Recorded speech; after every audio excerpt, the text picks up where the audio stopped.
you doing, Lena? I'm overjoyed to see my gem of a niece here after all this time. Frankly, whatever happened between you and your daddy, you deserve nothing but grace. He can be so cold sometimes. Believe me, Lila, I know. I take a long sip of tea, letting the warm vanilla blend soothe my throat. My father has every right to hate me after what I've done. But there's comfort in Lena not knowing that, not knowing me. Thank you, I managed to say. Of course, Peaches. Lena releases a sigh and stretches back in her chair, extending her arms through the open window as if to collect the sunlight. Her long black hair tangles with the breeze, and the ribbon corralling her locks nearly slips out with the wind. I wonder what it's like to be that free, so placid in her happiness, aloof in her lemon-colored cottage. My aunties back home could never be so relaxed. Why did they move away from here? From Lena? She's beautiful. She has the same eyes as my dad, upturned and almond-shaped, brown, with a glint of amber in the sun. However, unlike my dad, she's full of softness and roseate warmth.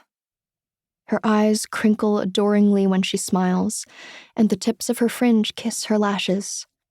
She laughs again as her chair slams back onto the ground with a thud. I jump, rattling my teacup against its saucer. Lena doesn't notice. Instead, she grabs my hand. Look, I know being here is going to take some getting used to, so if there's anything I can do to make this change more comfortable, please let me know. I hesitate, pulling my knees towards myself, like a crustacean curling into its shell. I was supposed to graduate high school early this summer, finish with a GED, and join a pre-professional program for ballet. That was the dream. I don't think anything can make it right now. Not when I'm on Luna Island instead of where I should be. Besides, there's not even an audition for me to work towards after I ruined my reputation on stage. I'm all right, I say. I'm just going to get settled in my room. Lila, she stops me from rising.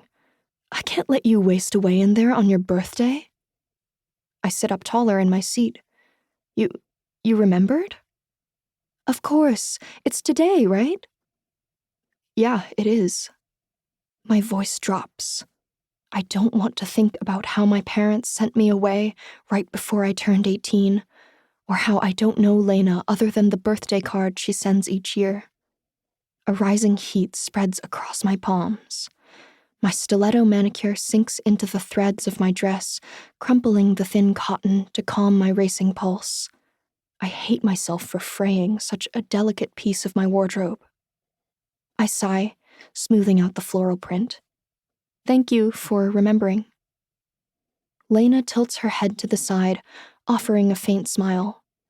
It's the least I could do after,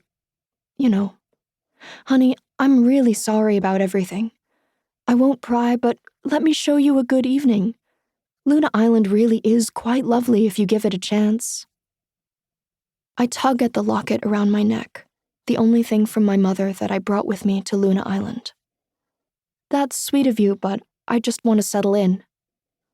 Then settle in with me tonight at the midsummer ball. The what? The last thing I want right now is to be around anyone else, let alone attend a ball. She leaps to her feet. That's actually what I wanted to talk to you about. I don't mean to overwhelm you, but it really is a treat. The midsummer ball typically only happens every 7 years, and you just happen to arrive during an anomaly. Besides, it'll be a good chance for you to get acquainted with the community.